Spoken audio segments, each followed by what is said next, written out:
C'est un communiqué des services pénitentiaires russes qui l'annonce, communiqué cité par l'AFP. Le 16 février 2024, dans le centre pénitentiaire numéro 3, le prisonnier Navalny s'est senti mal après une promenade. Les causes de la mort sont en train d'être établies. Alexei Navalny, 47 ans, est donc mort ce vendredi. Il purgeait une peine de 19 ans de prison pour extrémisme. 19 ans de prison dans une colonie pénitentiaire dans l'Arctique, dans des conditions extrêmement difficiles, à Yamalo-Nenets. Évidemment, tous les soupçons, tous les regards se tournent vers le Kremlin. Bien sûr, puisque de toute façon, il faut se souvenir qu'il avait réchappé à un empoisonnement, qu'il avait été sauvé in extremis, qu'ensuite il avait dû son salut aux soins que les médecins allemands avaient pu lui prodiguer, et que courageusement il était retourné en Russie en sachant qu'il serait de toute façon mis en cause par la justice russe, et donc tout simplement Poutine a eu sa peau, comme le tyran Poutine continue d'exercer son pouvoir en liquidant ses opposants. Il y en a eu d'autres, il y a eu des journalistes, il y a eu des leaders d'opposition qui ont disparu de la même façon, et in fine, il a réussi à obtenir ce qu'il voulait, c'est-à-dire la mort de Navalny. Donc je pense qu'il n'y a pas de doute là-dessus, et ça devrait continuer, si possible, à faire réfléchir toutes celles et ceux qui continuent à voir en Poutine une sorte de modèle ou de pôle d'attraction de ce qui serait une démocratie libérale. Voilà de quoi est faite la tyrannie.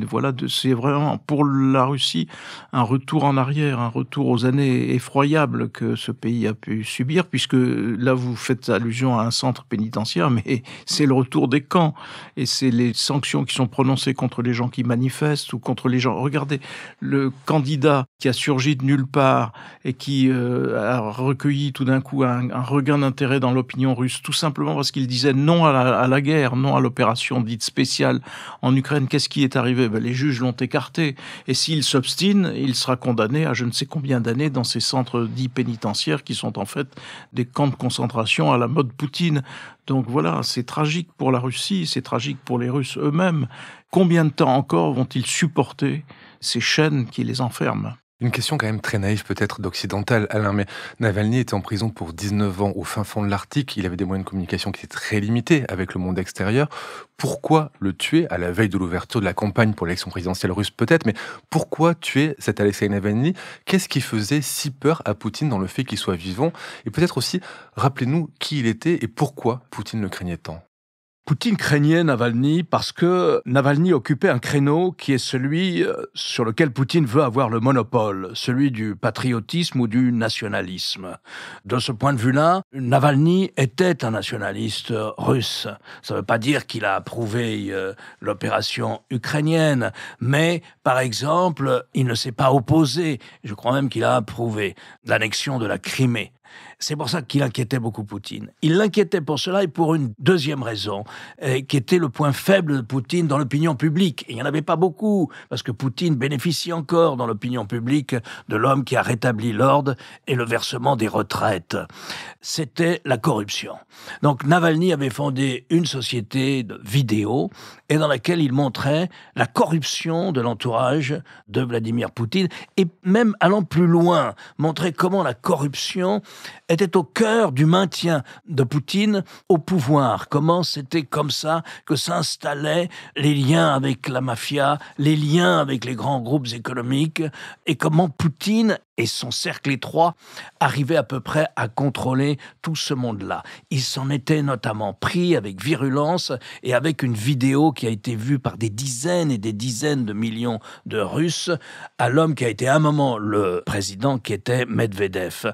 Donc, d'un côté, il occupait le créneau du nationalisme russe, ou si vous voulez, d'une forme de patriotisme porté haut et fort et fier, et fièrement, notamment ce qu'a été la grande bataille patriotique. Tout ça, Navalny l'avait repris à son compte. Il y ajoutait la démocratie ou une libéralisation du régime, bien sûr.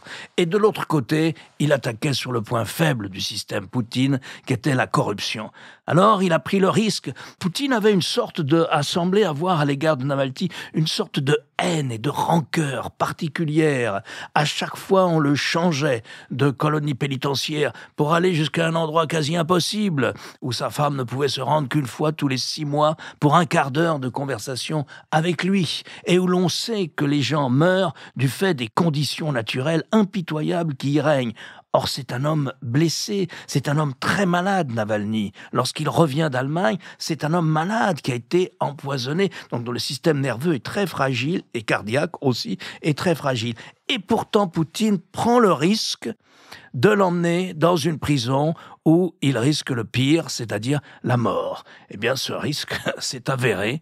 Et alors, Poutine va nous expliquer maintenant. C'était pas dans mon intérêt qu'il meure, parce que tout le monde va dire que c'est moi qui est derrière. À la vérité, à petit feu, il a eu, comme disait Jean-Marie tout à l'heure, il a eu la peau de l'homme dont il avait le plus peur.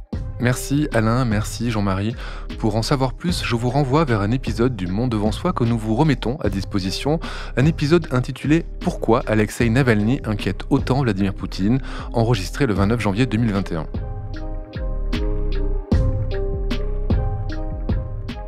Le Monde devant soi est un podcast produit par Slate Podcast avec Jean-Marie Colombani et Alain Frachon. Direction, production éditoriale, présentation Christophe Caron. Montage et réalisation Aurélie Rodriguez.